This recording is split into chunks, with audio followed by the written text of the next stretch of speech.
Jai Shri Ram.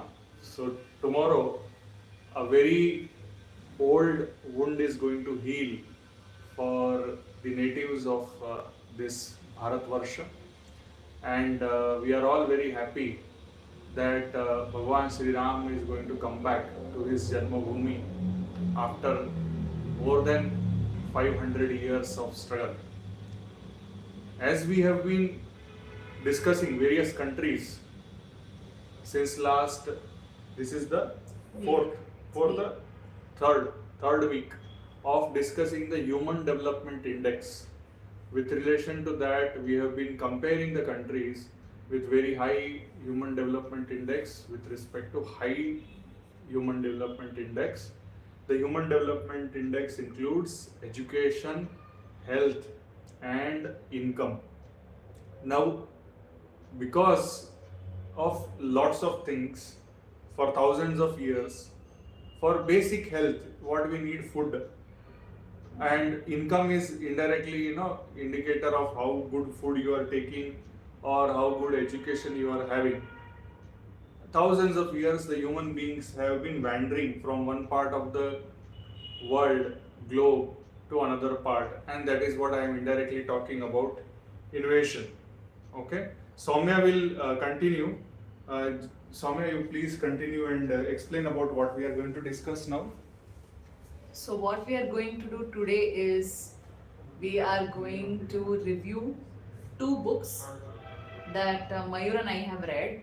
So, this week we have the third highest HDI country on the high HDI list, and the third country on the very high HDI list. So, Mayur reviewed the very high HDI list, that was Iceland. Iceland. And I have This book. reviewed the high human development index, third highest country, that is Grenada. So today I am doing I'm using technology because we were not able to get the physical copy of the book. I mean, even though it is available, it would only come after 2 or 3 months to us. So I found a Kindle edition of this, Kindle version. So I was able to read it on the Kindle app of my phone. What I was trying to say to all of you is that every country has a painful history. Every country has a painful history. Soumya will explain you about Grenada. So to start off with Grenada, Grenada itself is actually a very, very small country. But this book was quite painful to read. The book was quite interesting, quite engaging, and quite painful to read, in fact. Because one is that the book itself, the title is called My Mother and I. And here the author is Kamau McBurnett. I really want to talk about him a little bit because he reminded me of Nelson Mandela. And why I'll tell you is Kamau McBurnett spent 25 years as a political prisoner at Grenada's prison following the American invasion in 1983. Though he was educated in Grenada, he was a teacher who taught primary and secondary level school. He also was a columnist. He served as an editor for a newspaper and also was a manager for Radio Free Grenada. He also worked as a junior minister for information. So in spite of all of these things, when the American invasion of Grenada happened, he became a political prisoner of war, and he was in the prison for almost 25 years. Very much similar to, and that is why I said that it reminded me of Nelson Mandela. And he calls this particular book, the novel that is published, as a docu-novel. It's both a documentary as well as a novel because he tries to talk about the story of Grenada in a very beautiful, engaging way. You feel like you're reading a novel, but it's actually all the painful stories about Grenada, the wars Grenada has waged right from 1800s up till the 19th and the 20th century itself. So it is pretty painful to read the book because it talks about how Grenadian men and women are strong and powerful, how they come together when they have to protect their country, how it is essential for people living in one particular country to protect their boundaries, and all the ways in which, right from using poison darts to learning to use guns and pistols in the war, to how British invaded them, how Americans invaded them, so on and so forth. The whole book of about 400 pages pretty much talks about very painful stories of how Grenada has waged multiple wars, and how they have in that whole process continued to try to protect their motherland. And that is why the book is called My Mother and I. So it was quite a heart wrenching, gut wrenching kind of a book.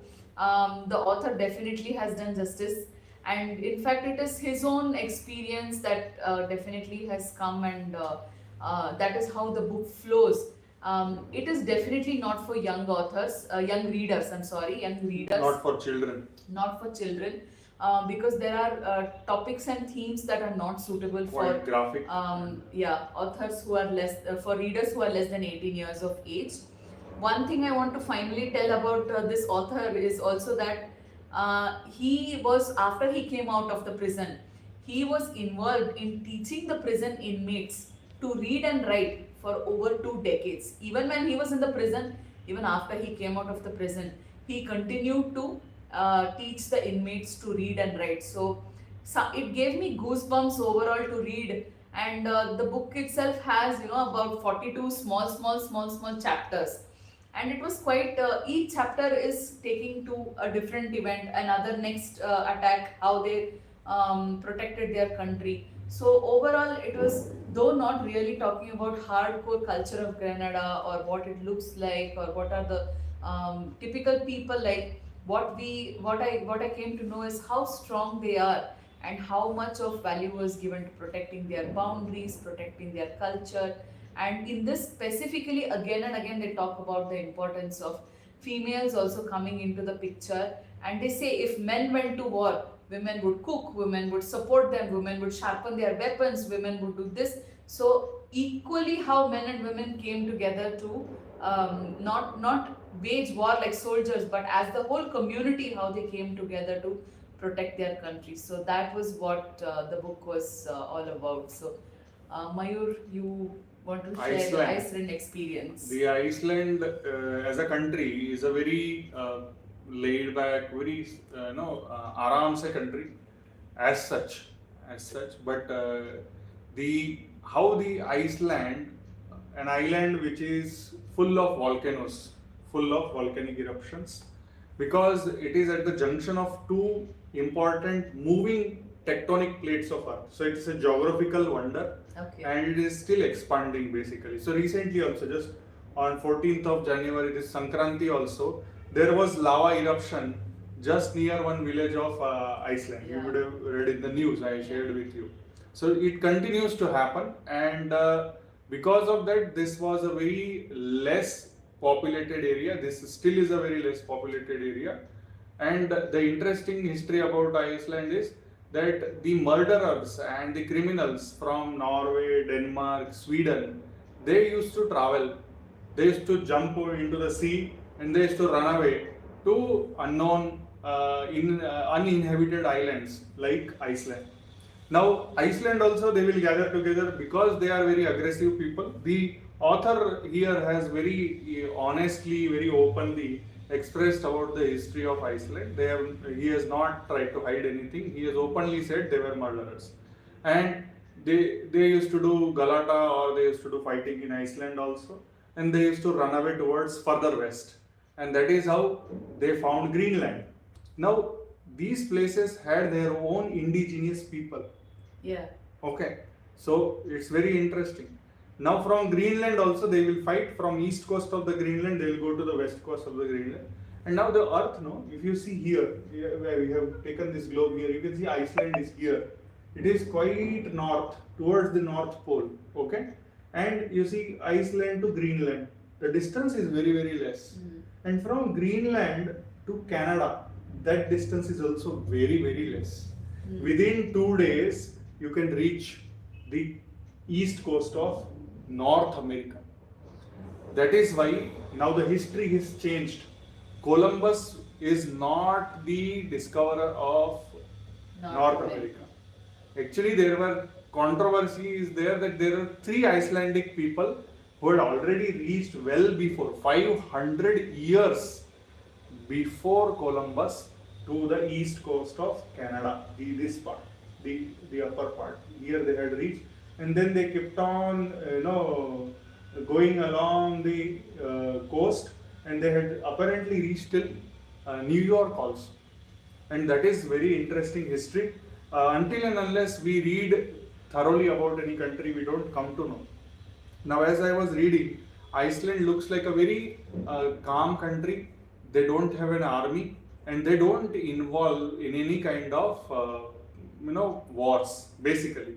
However, they become the place where all the people want to come and stabilize themselves, and that is how Iceland was under the influence of Norway, under the influence of Denmark, under the influence of Sweden, under the influence of British, Germans, France, so on and so forth. Okay, and the geography itself is very wonderful, and there is a history about Iceland about volcanic eruptions, and the volcanic eruptions were so huge that the whole of the Europe used to observe the fog or the smog of these volcanic eruptions, and because of that there were interesting climate crises which were observed, and those climate crises were so severe that there was effect on Africa, there was effect on India as well. See how far is India. The Indian monsoon got affected, the Chinese weather got affected, the Japanese weather got affected. It's very interesting, and these are all the things which are documented, and because of that there were famines. And another thing which these areas were very famous about was plague, and this plague used to kill thousands of people, and that is why Iceland was never populated so much. And because they were isolated in the form of island, so some people used to always survive, and they had free space, so some people who were staying far away from each other used to survive. It's very interesting history. Apart from that, Iceland, this book, I don't want to go into the details because I want you to read this book. We want you to read these books. We want you to read the history and culture of other countries, and then you will come to know that we all, together, we share suffering. See, tomorrow our suffering is resolving, but it is going to be a challenge because the temple is established, temple is going to be there, but still we need to bring Ram in our heart. We need to bring the character of Bhagwan Sri Ram into each and every human being. We need to bring that Rama Rajya, which we call it as, and it's a big task, and every human being, every citizen of every country has to contribute. That is what we understand through these books. Some other interesting chapters which are there. This is a very plain black and white book. There are no pictures, unlike the previous Bulgaria book. In this book, the chapters, they are about nationalism, how Iceland became a nation. The birth of Israel also has indirect connection with Iceland. Very interesting, around the Second World War and all these things, how the Jews migrated and all these things. Moon landing. So Iceland being a volcanic eruption place, so no much of flora and fauna is there in the volcanic areas and all. And because of that, USA used to come to practice how to stay on the surface of moon. And that is how already Neil Armstrong had worked over there for a few years. So that is another history of Iceland, that how they practiced moon landing and all this. Interesting. Then there is a place for gender equality in Iceland, and there is a very interesting history about gender equality. As you were discussing Grenada also, you were telling the women they contributed and all these things. So in the same manner, Iceland also has their fair share of both the genders contributing together, and every gender has a role. It's not necessary that women have to work 9 to 5 jobs and all these things. Women have their own role. The motherhood is also important.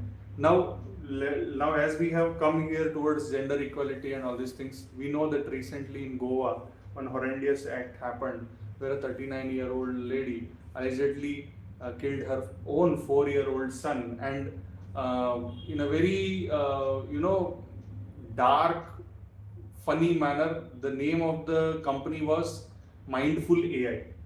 So this mindlessness which is happening is because we are getting misaligned with the identity of the gender, or we are getting, if you take generalize it to other things, we get misaligned with our own identity as a citizen of the country or as a human being as well.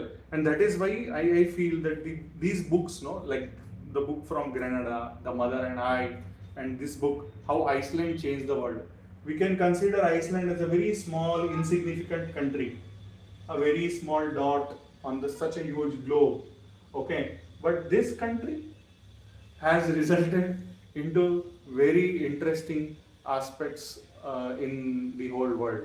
Okay, and even today also, if we see Israel, we see here, Iceland has a role in the birth of Israel, and we can see here very small country Israel is creating, or we can say the whole geopolitics in that region is creating a lot of tension across the globe. All the countries, not only one country. We can think about Russia and Ukraine also.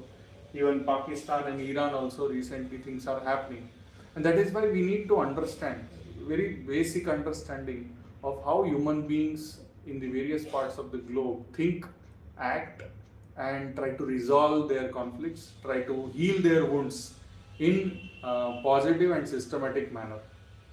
So, thank you very much. We are enjoying this journey of reading these books. Next week we have we'll be two back other countries. with 2 other countries. Yeah. Hong Kong and Barbados. Hong Kong and Barbados. We will be back, and thank you very much for your patient listening.